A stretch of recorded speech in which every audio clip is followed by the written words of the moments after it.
Hey, everybody. Thank you for joining us on this Tuesday. I'm CJ Lemaster, your host for the WLBT Digital News Desk, and also, of course, your lead investigative reporter here for WLBT. I hope you're doing well on this Tuesday. We've got a lot of news to get to, a lot of things to talk about today, and certainly want to be able to hear your input along the way as well. First off, we want to tell you about something that we are following right now out of Lincoln County. 2 people are dead and 1 person recovering after a shooting in Brookhaven. And we're going to show you where that is here, just kind of give you an idea if you're familiar with the city of Brookhaven. Let me make sure and get this to where you can actually see it correctly on our map here. And so this is where the shooting scene took place. Police Chief Dustin Bearfield tells 3 on your side. It happened around 11 yesterday morning on North Jackson Street, just past Cherry Street, as you see there. The coroner identified the victims who died as 29-year-old Tiara Jenkins and 27-year-old Samuel Seals. We don't know the name or condition of the 3rd victim. Investigators are still trying to determine the motive for that shooting. One of the suspects charged in that deadly mass shooting in downtown Jackson last March after the St. Patty's Parade has written a letter to a Hinds County official requesting a preliminary hearing. And I know it's been a while since we've reported this story, but again, you may remember that story whenever it first happened. This is the individual in question here, Marquavius McLeod. He faces a capital murder charge and 6 counts of aggravated assault in that shooting that happened following the St. Patty's Parade. In a letter to Hinds County Circuit Clerk Zach Wallace, McLeod noted he has 3 children and wrote, "It's getting harder to do this every day because I'm not the guy they accused me to be." At the time of his arrest, McLeod was on probation for possession of a stolen vehicle. His brother Michael had already had a preliminary hearing. And here's the part that's so interesting about all of this. He has been in jail. He has been behind bars for months and has not even had a preliminary hearing yet. So again, that's something that we're looking into. That's something that we need more information about to be able to kind of give you details there. It's not something that is typical in these cases, or should be typical. You know, whenever you have somebody who's been arrested, typically within 3 to 6 months, you see an indictment. For him to not even have a preliminary hearing in this case, which is what he's claiming, and we're following up with his attorney today on this. just sounds very troubling. Something we first told you about yesterday, the trial for a former Capitol police officer manslaughter trial, postponed again, this time because of one judge waiting on another. Now, former officer Michael Reinwald's trial was set to begin yesterday, but Judge Winston Kidd paused the case before jury selection could get underway. Reinwald, who was in court yesterday, and former officer Stephen Frederick were originally charged under one indictment for the killing of Jalen Lewis 3 years ago during a traffic stop. But the clerk's office later split that case into two, meaning that each man had his own separate court case, separate trial. Now there's a motion asking Judge Adrian Wooten to undo that and put both defendants back into a single joint trial like the original indictment. Of course, we're going to continue to follow that story as it develops. A couple of you saying hi on this Tuesday. First of all, Brit saying, hey, everyone. Brit's always saying hi. She's always telling everybody hello and always getting in on the conversation, and we really appreciate that. If anybody watches us every day, I'm pretty sure Brit is the most faithful. Sheikah Hampton, though, with the record on all those, let me try to see above all of those emojis, certainly giving us a lot of much needed love on this work week. And thank you so much for that, Sheikah. I hope you're doing well. And, listen, we appreciate all of you watching. Several of you watching right now on Facebook and also on our YouTube channel and our OTT platform. So a lot of different ways you can watch us. We've got an update on a man who was electrocuted in Jackson Friday. Investigators now say that he was attempting to steal copper wire when all of this took place. So, a tragic story in this case. So we want to show you, this is a scene video from whenever we first arrived. Authorities also confirmed he was wearing an ankle monitor. Now, all this happened Friday on Green Hill Place. Investigators believe the man tried to climb a utility pole when the pole snapped, and that caused him to fall. Live wires came down and landed on top of him, severely burning him. He was already dead when officers got there. Investigators are hoping this incident will serve as a warning to others who are thinking about stealing copper. Without being judgmental or critical, we would just say that we would love to never have to deal with this again, never to see something like this again, because it is a senseless death, and it's one that could have been avoided, and one that we would like to see avoided by people just not taking the chance to do something like this. Now, the victim's name has not been released yet. They're still trying to determine his identity, and police are hoping that the ankle monitor will assist them in that. So they've already been in contact with the company to try to get that information. An update now, too, on a story that we are following with regard to the mayor's housing task force. I know some of you may be following this story.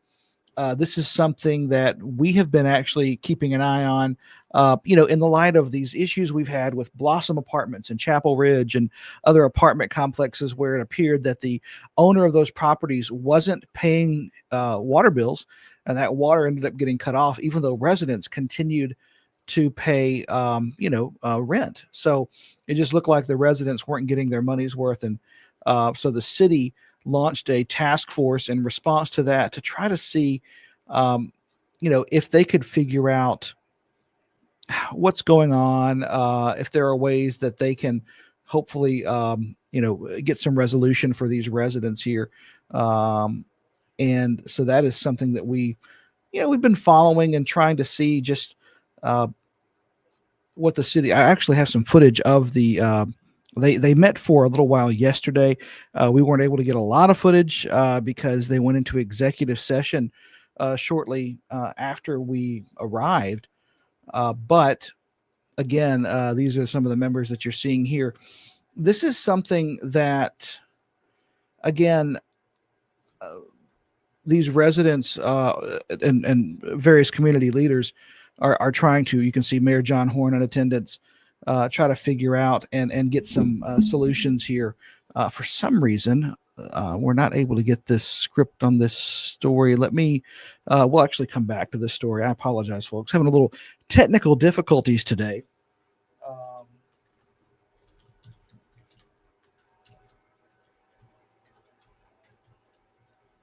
It was bound to happen. I will tell you this. Brit has a good question. Here is the judicial system backed up full of court cases? It's a long time for a hearing. It is. It's a very long time for a hearing, and so we're still trying to figure out, what's going on with that. Why would that be, an issue? A preliminary hearing, a lack of one for several months is troubling. And so, just trying to see if we can get to the bottom of that and figure out what's going on. One thing that we have also been following too is just various news out of the city of Jackson. I know that we talk about negative things that are happening in the city, and we wish that we had more positive news to report. But we certainly have some.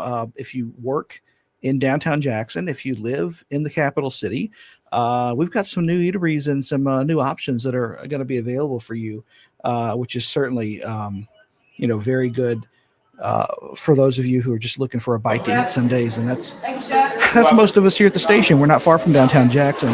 So you can see Boondocks there. Boondocks has been open now for a couple of weeks. It's where Lou's Full Serve used to be, right off Fortification. There's a new coffee shop in downtown Jackson in the Regions building. It's already opened. And there's also at least one restaurant that's going to be moving. Taste of the Island, which is located on President Street and Capitol Street, the corner there, is actually moving to the old Elite Restaurant building farther down Capitol. Just a little bit more visibility, a larger space there. So a lot of things going on. You have to understand, too, that this is not the first restaurant to open up or coffee shop to open up downtown. There have also been some that have been revitalized, just like the historic Mayflower Cafe.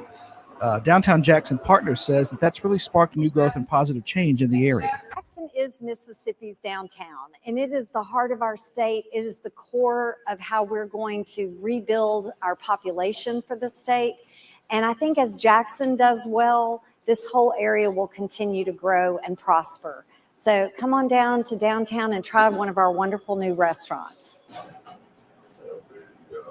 Now, if you want to hear more about the new restaurants in the metro, just go to our website, WLBT.com, for the latest information there. We also want to tell you about something. Tickets going on sale actually very, very shortly, end of this week, for a music legend who's going to be appearing right here in Jackson, in the capital city.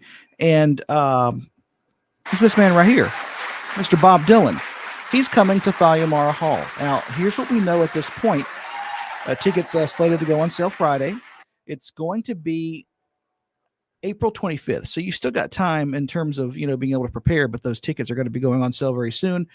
Bob Dylan, of course, a Nobel Prize winner. He's one of several big names expected to perform at Thalhimarra Hall next year. Clarion Ledger reporting that rapper Young Jeezy is going to be taking the stage next month. Thalhimarra has been closed since August of 2024 when mold growth was discovered in the facility. And of course, as you may remember, there was an issue there with the former mayor, Shirkway Anton Lumumba, saying the hall was reopening on his last day in office, but that ended up not being the case. When the new mayor came in, John Horn said that it was not ready to reopen, saying additional work was needed. The elevators, other issues there that still had yet to be repaired before they could actually start getting business there. So that's some positive news. Good to have some acts like that coming. We also have some acts that are coming to the Brandon Amphitheater. I think Goo Goo Dolls announced that they're going to be coming sometime next year. And so it's really good to get to see some of those groups that are going to be coming here, give you a little chance to get out and hear some good music. Britt saying, I am still in my feelings about Chick-fil-A leaving downtown. Hopefully they will bring some new eateries to the regions. It's a good question, or it's a good point, because, there still has that place where Chick-fil-A has not reopened.